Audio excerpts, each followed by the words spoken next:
रामनगर नाम के गांव में दीनदयाल अपनी पत्नी सावित्री और बेटे अंकित के साथ रहा करता था।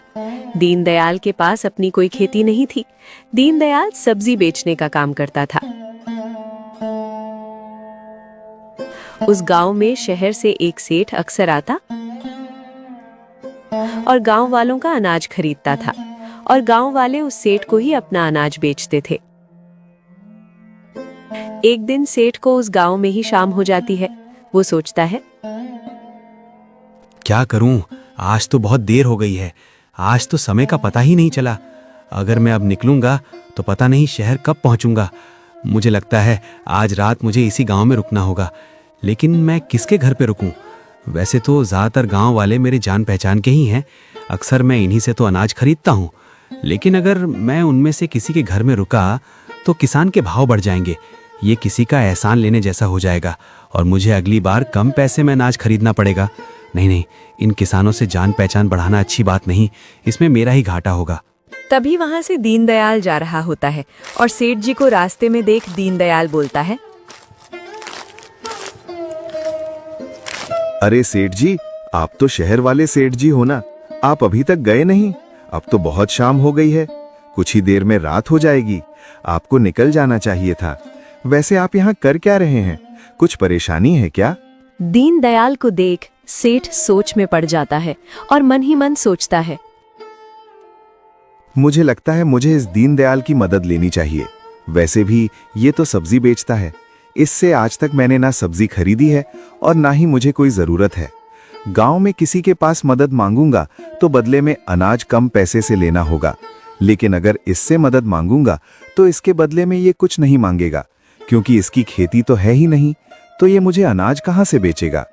अच्छा मौका मिला है, इसके घर ठहर जाता हूं।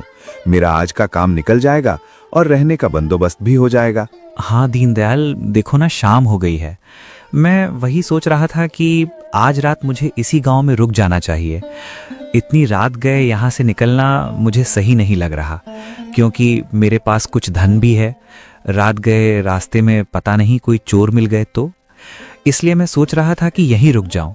लेकिन मुझे समझ नहीं आ रहा कि मैं किससे मदद मांगूं, किसके घर पर रुकूं। पता नहीं कोई इस बात के लिए राजी होगा भी या नहीं, और मुझे किसी को तकलीफ देना अच्छा भी नहीं लगता। इसलिए मैंने सोचा कि इस गांव में ही कहीं कोना देखकर रात गुजार लूंगा। अरे नहीं सेठ जी, आप कैसी बातें कर रहे हैं? आप तो हमारे लिए मेहमान जैसे हैं। आप एक काम करिए, मेरे ही घर चलिए। आप रात भर मेरे यहाँ रुक जाइए, कल सुबह होते ही चले जाना। नहीं दीनदयाल, तुमने कह दिया इतना ही काफी है। मैं किसी को तकलीफ नहीं देना चाहता। तुम्हारा भी तो परिवार है ना। तुम्हारी पत्नी को इस बात से तकलीफ होगी। रहने दो, मैं यहीं ठीक हूँ। अरे नहीं सेठ जी, हमें कोई तकलीफ नहीं है और ना ही मेरी पत्नी को तकलीफ होगी। आप उसकी फिक्र मत करिए। आप चलिए मेरे साथ। और वैसे भी हमारा घर 2 कमरे का है। आप एक कमरे में रह जाना, मैं और मेरा परिवार एक कमरे में सो जाएगा। कोई दिक्कत नहीं है। आप चलिए मेरे साथ। अच्छा ठीक है, अब तुम इतना कह रहे हो तो मैं चलने के लिए तैयार हूँ। वैसे दीनदयाल, तुम्हारा बहुत बहुत शुक्रिया। तुम्हारा तो मुझसे कोई लेन देन भी नहीं है, फिर भी तुमने मेरी इतनी मदद की। सचमुच तुम बड़े ही नेक दिल हो। सेठ धनीराम को लेकर दीनदयाल अपने घर जाता है।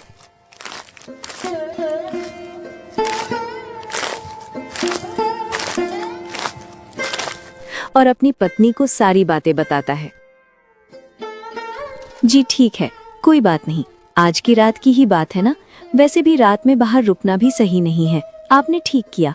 वैसे मैं खाना बनाने जा ही रही थी। उनके लिए भी बना देती हूँ। वो अभी तो भूखे ही होंगे ना।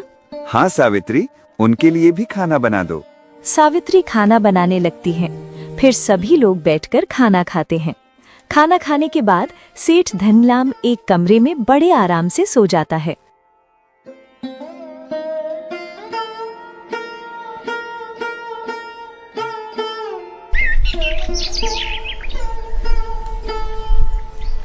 और फिर दूसरे दिन। अच्छा दीनदयाल, अब मैं चलता हूँ।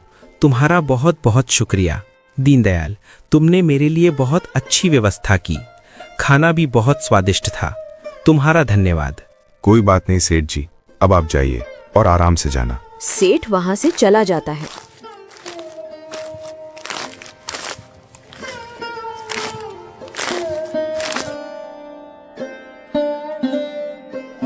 और फिर ऐसे ही कई दिन गुजर जाते हैं। सेठ फिर से गांव में अनाज खरीदने के लिए आता है। उस दिन भी उसे शाम हो जाती है, तो सेठ सोचता है, एक काम करता हूँ, दीनदयाल के घर ही चला जाता हूँ। मुफ्त का खाना भी मिल जाता है और रात भर रहने का भी इंतजाम हो जाता है। कल सुबह चला जाऊंगा, और वैसे भी दीनदयाल मुझे मना नहीं करेगा। यही सोचकर सेठ दीनदयाल के पास जाता है और उसे बोलता है, दीनदयाल, मुझे आज देरी हो गई है, क्या मैं आज रात के लिए तुम्हारे घर रुक सकता हूँ? हाँ हाँ सेठ जी, क्यों नहीं, आप रुक सकते हैं। आइए ना, आप भीतर आइए, बाहर क्यों खड़े हैं? उस दिन भी सावित्री सेठ के लिए खाना बनाती है और सेठ खाना खाकर बड़े ही आराम से सो जाता है। और दूसरे दिन निकल जाता है।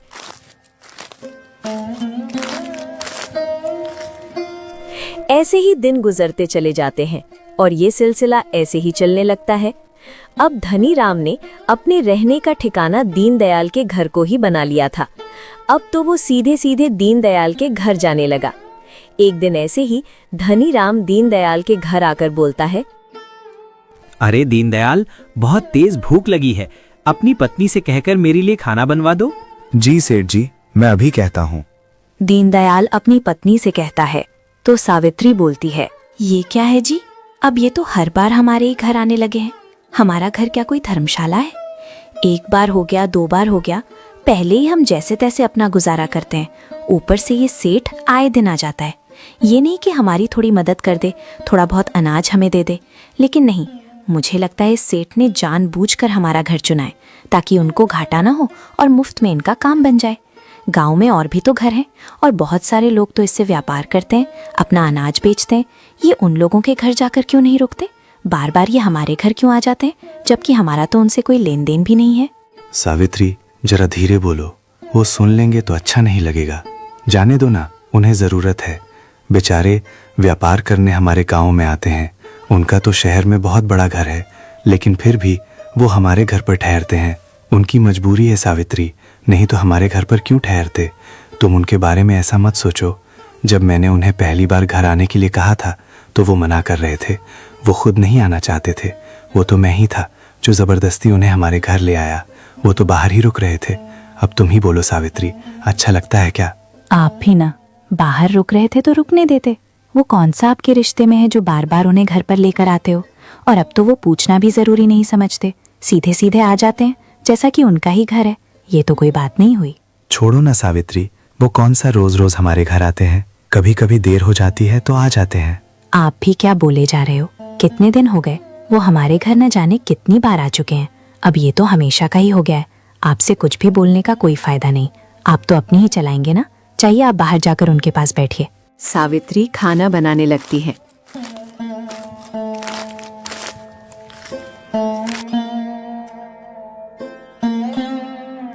उसके बाद वो सेठ खाना खाकर फिर से आराम से सो जाता है और सुबह होते ही निकल जाता है।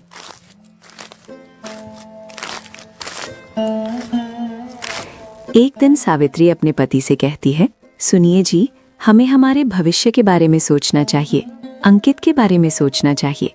सब्जी बेचकर हमें कितना कम मुनाफा होता है। गांव में तो लोग सब्जियां खरीदते ही नहीं हैं, बिल्कुल ना के बराबर सब्जियां खरीदते हैं। इतने पैसे से हमारा गुजारा भी नहीं हो पाता। आपको नहीं लगता आपको कुछ और सोचना चाहिए? तुम सही कह रही हो सावित्री, लेकिन मैं और कौन सा काम करूं? हमारे पास जमीन भी तो नहीं है। अगर होती तो मैं खेती ही कर लेता। माना कि हमारे पास जमीन नहीं है, लेकिन दिमाग तो है ना। आप गांव में सब्जियां बेचते हैं, इससे अच्छा आप शहर जाकर सब्जियां बेचिए, क्योंकि आप उस जगह सब्जियां बेच रहे हैं जहां लोगों को जरूरत भी नहीं है। गांव के लोग तो सब्जियां बहुत कम खरीदते हैं, लेकिन शहर में लोगों को अक्सर सब्जी की जरूरत होती है। शहर के लोग रोज सब्जियां खरीदते हैं, तो मुझे लगता है अगर आप शहर जाकर सब्जियां बेचेंगे तो हमारा मुनाफा ज्यादा होगा। और शहर में दाम भी बहुत अच्छा मिलता है, और आप उन्हें ताज़ा सब्जियां देंगे तो देख लेना हमारी सब्जी का व्यापार बहुत अच्छे से चलने लगेगा। अगर हमें ज्यादा मुनाफा चाहिए तो यही करना होगा। हाँ सावित्री, तुम बिल्कुल सही कह रही हो। मैं शहर जाकर सब्जियां बेचता हूँ। लेकिन सावित्री, शहर तो बहुत दूर है। अगर मैं सब्जियां बेचने शहर जाऊंगा तो मुझे कभी कभी आते आते तो बहुत वक्त हो जाएगा और इतनी रात में घर नहीं आ सकता। और शहर में तो कोई जान पहचान वाला भी नहीं है, मैं कहाँ रुकूंगा? जान पहचान वाला है ना, वो सेठ जी जो हमारे घर पर अक्सर आना जाना करते हैं, उनका घर तो वही है। आप एक काम कीजिए, आप सब्जियां बेचकर उन सेठ जी के घर रुक जाया करिए। और मैं ये भी देखना चाहती हूँ कि वो सेठ जी आपको अपने घर पर रुकने देते भी हैं या नहीं। हाँ सावित्री, तुमने सही कहा। वो सेठ जी तो शहर में ही रहते हैं, वो मुझे अपने घर पर जरूर रुकने देंगे। वैसे भी वो इतने दिनों से हमारे घर पर आ रहे हैं, तो वो मुझे क्यों मना करेंगे? आप बहुत भोले हो, आप लोगों को नहीं जानते। आप देख लेना, मुझे नहीं लगता कि वो आपको अपने घर पर रुकने देंगे। देख लेना, जरूर कोई ना कोई बहाना बनाकर आपको भगा देंगे। मैं लोगों को अच्छी तरह से जानती हूँ, लोग बहुत एहसान फरामोश होते हैं। जब उनको ज़रूरत थी तब वो मीठी मीठी बातें करके हमारे घर तो आ गए, लेकिन जब आपको ज़रूरत पड़ेगी तो वो आपके काम नहीं आएंगे। नहीं सावित्री, तुम गलत सोच रही हो। सेठ जी बहुत अच्छे हैं, उनके मन में ऐसा कुछ नहीं है। तुम देख लेना, अब जब मुझे ज़रूरत पड़ी है तो वो भी मेरी सहायता ज़रूर करेंगे। शहर जाकर मैं उन्हीं के घर रुकूंगा और मुझे पूरा यकीन है कि सेठ जी मुझे उनके घर पर रुकने के लिए ज़रूर कहेंगे, और तो और मेरी खातिरदारी भी करेंगे, क्योंकि हमने भी उनकी खातिरदारी में कोई कमी नहीं रखी थी। देख लेते हैं कि आप सही निकलते हो या मैं। फिर दूसरे दिन दीनदयाल सब्जी लेकर शहर के लिए निकल पड़ता है और वहां सब्जियां बेचने लगता है। ताजा सब्जी होने के कारण उसकी बिक्री बहुत अच्छे से हो जाती है। उसकी सारी सब्जियां बिक जाती है। दीनदयाल ये देख बहुत खुश हो जाता है और सोचता है, सावित्री ने सही कहा था। अच्छा हो गया जो मैं शहर में सब्जियां बेचने आ गया। गांव में तो कोई सब्जियां खरीदता ही नहीं है, लेकिन सचमुच शहर के लोग तो बहुत सब्जियां खरीदते हैं। अब मैं ऐसे ही शहर आकर सब्जियां बेचूंगा, बहुत अच्छा मुनाफा होने लगेगा। लेकिन अब तो शाम होने को आई है, मुझे सेठ जी के घर जाना होगा। कल सुबह होते ही मैं निकल जाऊंगा। दीनदयाल सेठ धनीराम के घर जाता है तो बाहर गेट पर खड़ा आदमी उसे रोकता है और बोलता है, कौन हो तुम? किससे मिलना है? मैं दीनदयाल हूँ, रामनगर से आया हूँ। मुझे सेठ जी से मिलना है। अच्छा, तुम बाहर ही रुको, मैं सेठ जी से पूछ कर आता हूँ। वो आदमी जाकर सेठ से बोलता है, सेठ जी, बाहर कोई आदमी आया है, बोल रहा था उसका नाम दीनदयाल है, उसे आपसे मिलना है। क्या उसे अंदर भेज दूं? अरे नहीं नहीं, मैं उसे अच्छी तरह से जानता हूँ। उसे अंदर भेजने की कोई जरूरत नहीं। तुम उसे जाकर कह दो मैं घर पर नहीं हूँ और मेरी पत्नी घर पर अकेली है, तो अंदर आने की कोई जरूरत नहीं है। उसे बाहर से ही भगा दो। वो आदमी जाकर दीनदयाल से कहता है, सुनो भाई, सेठ जी तुमसे नहीं मिलना चाहते, तुम्हें यहां से जाने के लिए कहा है। ऐसा नहीं हो सकता। एक काम करो, तुम उन्हें मेरा नाम बताओ और कहो ना कि मैं रामनगर से आया हूं। वो मुझे अच्छी तरह से जानते हैं, वो अक्सर हमारे गांव आते हैं और मेरे घर पर ही ठहरते हैं। उनसे कहना कि मुझे उनकी जरूरत है, मैं आज रात उनके यहाँ रुकना चाहता हूँ। ठीक है, मैं एक बार फिर से बात करके आता हूँ। वो आदमी फिर से सेठ जी के पास जाकर बोलता है, सेठ जी, कोई रामनगर का दीनदयाल यहाँ रुकने के लिए पूछ रहा है, क्या करूं? बेवकूफ कहीं के, तुम्हें एक बार में समझ नहीं आता क्या? मैंने तुम्हें कहा ना, उससे कह दो कि मैं घर पर नहीं हूँ। उसे बता दो, यहाँ पर मैं ऐसे भूखे नंगे को अपने घर पर नहीं रख सकता। वो एक साधारण सा सब्जी बेचने वाला गरीब और भिखारी है। उसकी औकात नहीं है मेरे घर में पांव रखने की। और क्या मेरा घर कोई धर्मशाला नहीं है जो मुंह उठाकर चला आया? उसे बाहर से ही भगा दो। उस आदमी को ये सुन बहुत बुरा लगता है और वो दीनदयाल से जाकर कहता है,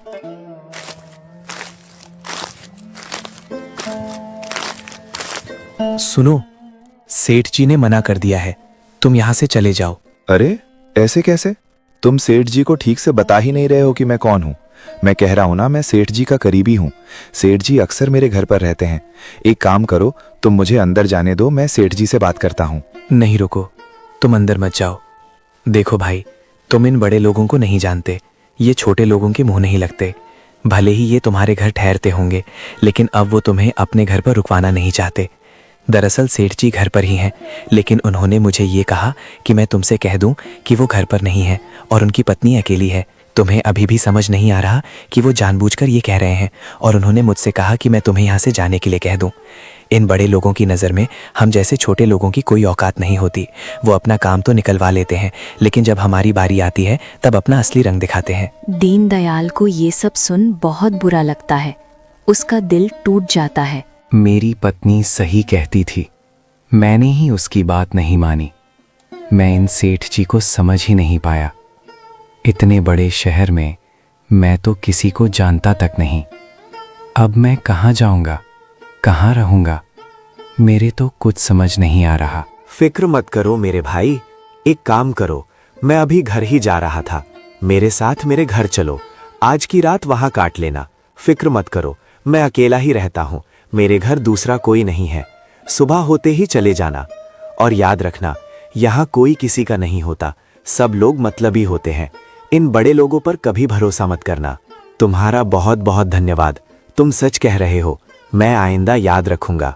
दीनदयाल उस रात उसके घर पर ठहर जाता है और सुबह होते ही घर चला जाता है। घर जाने के बाद अपनी पत्नी को सारी सच्चाई बताता है। मैंने तो आपको उस दिन ही कहा था, आपने ही मेरी बात नहीं मानी। अब आने दीजिए उस सेठ को, उसे दरवाजे से ही ना भगाया तो मेरा भी नाम सावित्री नहीं, एहसान फरामोश कहेगा। इतने दिनों तक हम मुफ्त में खाता रहा। हमने उसे अपना एक कमरा तक दे दिया था ताकि वो आराम से सो सके, उसे किसी बात की दिक्कत ना हो। और उसका शहर में इतना बड़ा घर होने के बावजूद उसके पास आपके लिए थोड़ी सी जगह तक नहीं थी। उसे जरा भी शर्म नहीं आई।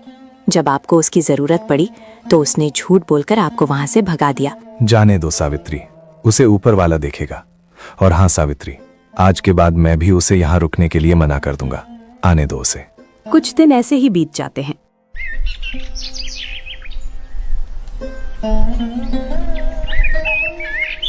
फिर एक दिन धनीराम उस गांव में आता है और उस दिन भी उसे शाम हो जाती है। तो फिर वो दीनदयाल के घर जाता है और बाहर से आवाज देता है।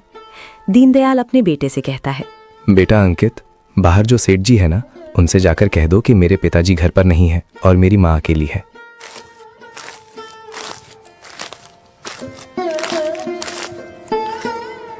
दीनदयाल का बेटा बाहर जाकर धनीराम को यही बोलता है। अच्छा, तो दीनदयाल घर पर नहीं है, कोई बात नहीं। एक काम करो, तुम तुम्हारी माँ से जाकर कह दो कि हमारे लिए खाना बना दे, और हाँ, हमारे सोने का इंतजाम भी कर दे। अंकित जाकर अपने पिता से कहता है, नीच कहीं का, इसे शर्म है भी या नहीं? उसे जाकर कह दो कि मेरी माँ ने मना किया है, निकलो यहाँ से। अंकित धनीराम को जाकर यही कहता है। धनीराम को ये सुन बहुत गुस्सा आता है। वो गुस्से से पांव पटकते हुए वहां से चला जाता है। ऐसे ही कुछ दिन बीत जाते हैं। एक दिन दीनदयाल, उसकी पत्नी और उसका बेटे नाव में सवार होकर दूसरे गांव जा रहे होते हैं। तभी उनकी नाव पानी में डूब जाती है। दीनदयाल और सावित्री पानी के प्रवाह की चपेट में आ जाते हैं। वो तैरना नहीं जानते, इसलिए पानी में डूबने की वजह से उनकी मृत्यु हो जाती है और गांव के लोग दीनदयाल के बेटे को बचा लेते हैं। लेकिन दीनदयाल और सावित्री को बचा नहीं पाते। गांव वाले मिलकर दीनदयाल और सावित्री का अंतिम संस्कार करते हैं। अंकित बिल्कुल अकेला पड़ चुका था। गांव के लोग आकर अंकित को खाना देते थे। वो अपने घर में अकेला बैठा रहता। एक दिन उस गांव में फिर से धनीराम आता है। उसे सावित्री और दीनदयाल के बारे में पता चलता है तो धनीराम सोचता है, अरे वाह, ये तो बहुत अच्छा हुआ दोनों मर गए। उसी दिन मुझे घर में रहने के लिए मना किया था ना, उसे तो यही सजा मिलनी थी, और ऊपर वाले ने मेरा रास्ता साफ कर दिया। दीनदयाल के घर पर मेरी कब से नजर थी। अगर वो घर मेरा हो जाए तो मैं यहाँ रहकर अच्छे से व्यापार कर सकता हूँ। मुझे जब जरूरत पड़ी मैं दीनदयाल के घर पर रुक सकता हूँ। मुझे उसके घर पर कब्जा करना होगा। उसके लिए मुझे उसके बेटे से मेल जोल बढ़ाना होगा। एक बार उसका बेटा मेरी बातों में आ गया तो मैं उसके घर पर कब्जा कर सकता हूँ। यही सोचकर धनीराम दीनदयाल के घर जाता है और अंकित से बड़े ही प्यार से बात करता है और आसपास के लोगों से कहता है, मुझे इस बच्चे को देखकर बहुत रोना आ रहा है। भगवान भी कितना कठोर दिल है। इस छोटे से बच्चे पर जरा भी दया नहीं आई। इतनी छोटी उम्र में बेचारा अनाथ हो गया। दीनदयाल मेरा बहुत अच्छा दोस्त था। हमारी दोस्ती के नाते मैं इस बच्चे को मेरे साथ ले जाना चाहता हूँ। इसे खूब पढ़ा लिखा कर बड़ा आदमी बनाना चाहता हूँ। बेटा, क्या तुम मेरे साथ चलोगे? मेरा बहुत बड़ा घर है और बेटा मेरी कोई संतान नहीं है। मैं तुम्हें अपने बेटे के रूप में स्वीकार करता हूँ। तुम मेरे साथ चलो, मैं तुम्हें राजा की तरह रखूंगा बेटा। गांव वाले और अंकित उसकी मीठी मीठी बातों में आ जाते हैं और अंकित खुशी खुशी उसके साथ उसके घर चला जाता है। शहर आने के बाद धनीराम की पत्नी माया धनीराम से कहती है, ये किस भिखारी को उठाकर ले आए हो? इसकी हालत देखी है? कौन है ये लड़का? अरे माया, ये लड़का दीनदयाल का लड़का है। दीनदयाल और उसकी पत्नी अब इस दुनिया में नहीं रहे और उस गांव में दीनदयाल का एक घर है जिस घर पर मेरी कब से नजर है। मैं उस गांव में जब भी व्यापार करने जाता हूं, मेरे ठहरने के लिए वो घर मुझे चाहिए। और तो और मैं उस जमीन पर भी व्यापार कर सकता हूं। वहां पर मैं अपने गोदाम बनवा सकता हूं और उसके लिए मुझे इस अंकित को वहां से निकालना था, इसलिए मैं उसे अपने पास लेकर आया। और तुम चिंता क्यों करती हो? मैं तुम्हारे लिए मुफ्त का नौकर लेकर आया हूं। ये जीवन भर हमारी गुलामी करेगा और वो भी मुफ्त में। तुम्हें जो काम इससे करवाना है तुम करवा सकती हो और इसे हमें कभी तनख्वाह देनी भी नहीं पड़ेगी। ये हमारे लिए मुफ्त का नौकर है, ऐसा ही समझो। क्या बात कर रहे हो? मुझे ये लड़का मेरे घर में नहीं चाहिए। हमारी एक लड़की है, वो इसके साथ रहेगी तो वो भी इसके जैसे बन जाएगी। मैं अपनी बेटी के ऊपर इसकी परछाई भी नहीं पड़ने दूंगी।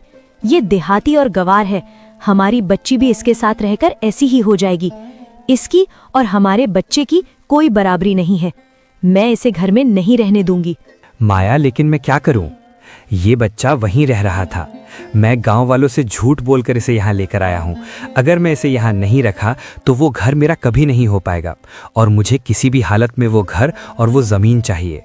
तुम सोच नहीं सकती माया, इससे हमारा बहुत फायदा हो सकता है। हमारा व्यापार और बढ़ सकता है। अगर आपको वो घर ही चाहिए तो इस बच्चे को यहाँ रखने की क्या जरूरत है? इसे कहीं बाहर छोड़ाओ। माया, ये बात मेरे दिमाग में आई थी, लेकिन ये बच्चा गांव का बच्चा है, देहाती है, बेवकूफ नहीं है, ये बहुत होशियार है। अगर मैं इसे कहीं छोड़कर आ गया तो ये कैसे ना कैसे अपने घर तक पहुंच ही जाएगा और गांव वालों को मेरी सच्चाई भी बता देगा। मैं इसे कहीं भी छोड़ नहीं सकता। अगर ऐसी बात है तो आप एक काम कीजिए, इस बच्चे के हाथ पैर बांधकर इसे जंगल में फेंक आइए। वो अपने हाथ पैर खोलकर तो वहां से भाग नहीं सकता ना। और तो और जंगल में जंगली जानवर बहुत होते हैं, वो इसे जिंदा नहीं छोड़ेंगे, इसका काम तमाम कर देंगे। हाँ माया, तुम सही कह रही हो, मैं ऐसा ही करता हूँ। धनीराम अंकित के पास जाकर उसे कहता है, बेटा अंकित, तुम्हें ना ननिहाल में तुम्हारी नानी बुला रही है, चलो मैं तुम्हें छोड़कर आता हूँ। अंकित अपनी नानी का नाम सुनकर बहुत खुश हो जाता है और खुशी खुशी सेठ जी के साथ जाने के लिए तैयार हो जाता है। सेठ जी उसे जंगल ले जाकर रस्सी से बांध देते हैं और उसे वहां छोड़कर वहां से निकल आते हैं। अंकित जोर जोर से रोने लगता है। तभी वहां पर शहर का सबसे बड़ा रईस आदमी बिहारी लाल वहां से गुजर रहा होता है।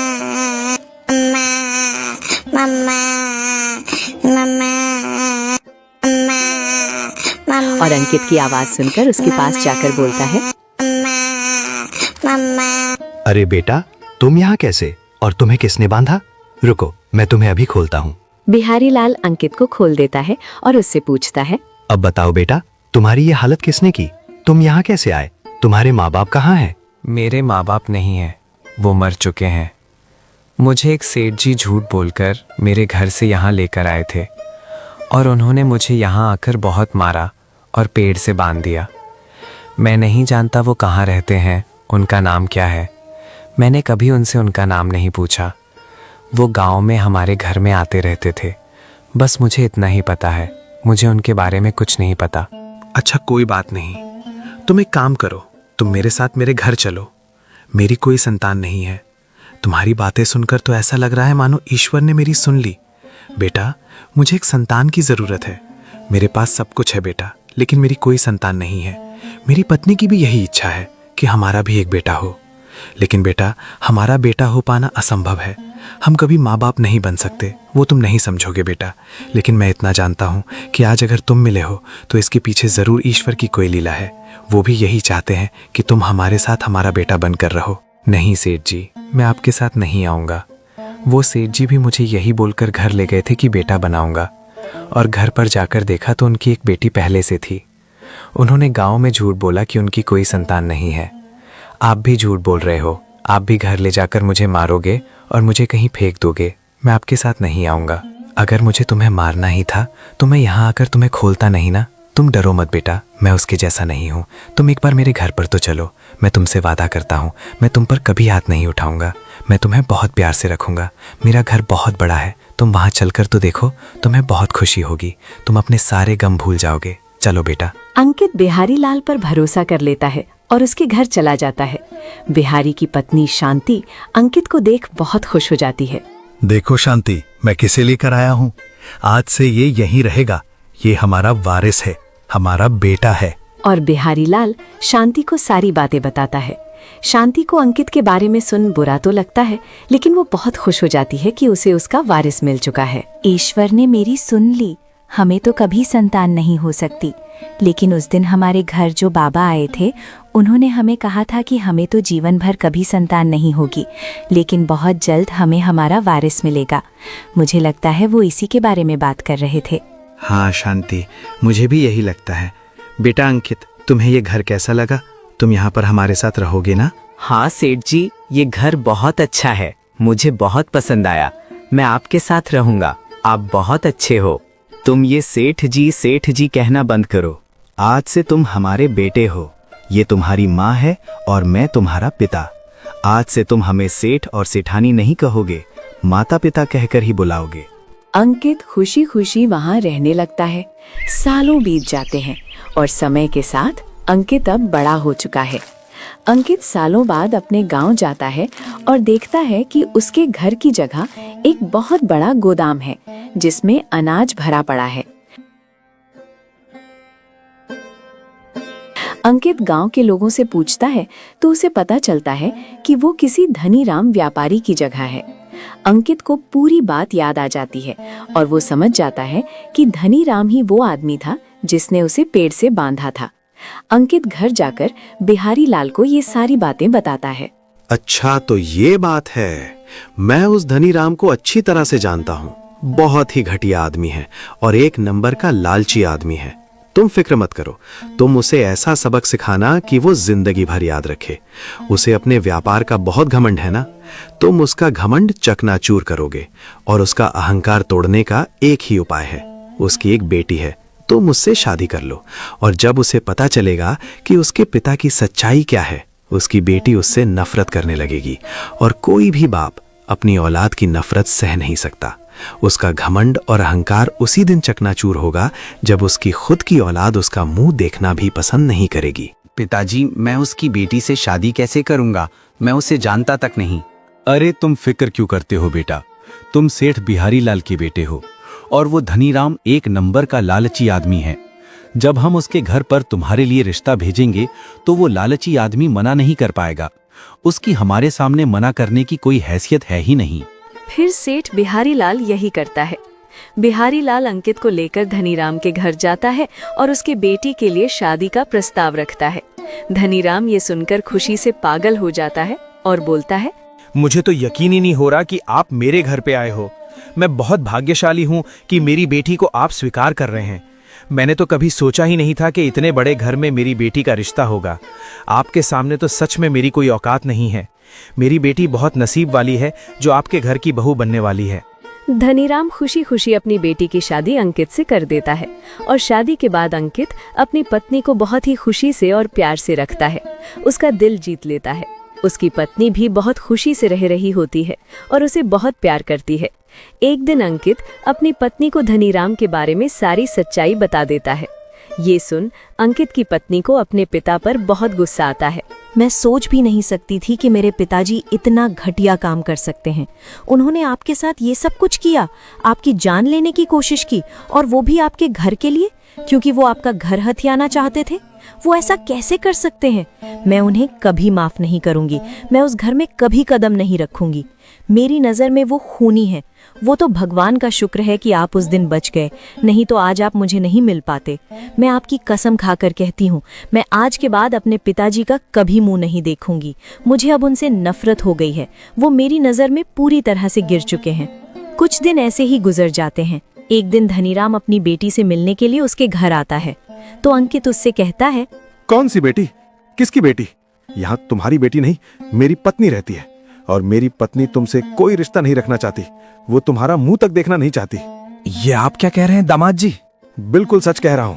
और जब तुम्हारी बेटी ही तुमसे रिश्ता नहीं रखना चाहती तो मेरा भी तुमसे कोई रिश्ता नहीं। मैं तुम्हारा कोई दामाद नहीं। भूल जाओ अपनी बेटी को और निकल जाओ यहां से। आइंदा यहां पैर रखने की हिम्मत मत करना। ये आप क्या बोलते जा रहे हैं? आखिर मैंने ऐसा क्या किया है जो मेरी बेटी मेरा मुंह तक देखना नहीं चाहती? याद करो 20 साल पहले तुमने क्या किया था। याद करो तुमने दीनदयाल के साथ क्या किया था। याद करो तुमने उसके बेटे के साथ क्या किया था। ये सब बातें आपको कैसे पता? क्योंकि धनीराम, मैं ही दीनदयाल का बेटा हूं। तुम इतने लालची और घटिया निकलोगे मैंने नहीं सोचा था। मैं तो तुम्हारी बातों में आकर तुम्हारे घर आया था। तुमने मेरे साथ क्या किया? तुमने मेरी जान लेने की कोशिश की और मुझे मरने के लिए जंगल में छोड़ाए। तुम्हें क्या लगा था धनीराम कि तुम्हारे कर्मों की सजा तुम्हें नहीं मिलेगी? शायद तुम भूल चुके थे कि जो जैसा करता है उसे वैसा ही भरना पड़ता है। तुमने ये सब मेरी जमीन और मेरे घर के लिए किया था ना? आइंदा मेरी जमीन और घर पर पैर रखा तो तुम्हारी दोनों टांगे तोड़ दूंगा। और अभी के अभी निकल जाओ मेरी नजरों के सामने से। तुम्हारी बेटी तुमसे कोई रिश्ता नहीं रखना चाहती। धनीराम ये सारी बातें सुनकर पूरी तरह से हिल जाता है और वहां से घर चला जाता है और घर जाकर पूरी तरह से टूट जाता है। माया, ये मेरे कर्मों की सजा है जो आज मेरी बेटी मेरा मुंह तक देखना नहीं चाहती। मैंने बहुत बुरे कर्म किए हैं माया। आज मैंने अपनी बच्ची को खो दिया। आज मेरी बच्ची मुझे पिता कहने में शर्मा रही है। इससे बुरी बात मेरे लिए और क्या हो सकती है। आज मेरा घमंड पूरी तरह से टूट चुका है। मैं पूरी तरह से बर्बाद हो चुका हूँ माया। आज मेरी संतान मेरे खिलाफ हो चुकी है। इससे बड़ी सजा मेरे लिए क्या हो सकती है। तो दोस्तों, देखा कैसे लालच में धनीराम ने अपना खुद का घर बर्बाद कर लिया। अब वो खुद की नजरों में भी गिर गया और अपनी बेटी के भी। हमें इस कहानी से यही सीखना है कि हमें लालच नहीं करना चाहिए और ना ही किसी को सताना चाहिए। और दोस्तों, हमें वीडियो बनाने में बहुत मेहनत लगती है। कृपया करके हमारे चैनल को सब्सक्राइब और लाइक और कमेंट जरूर करें। आपने इस वीडियो से क्या सीखा? धन्यवाद।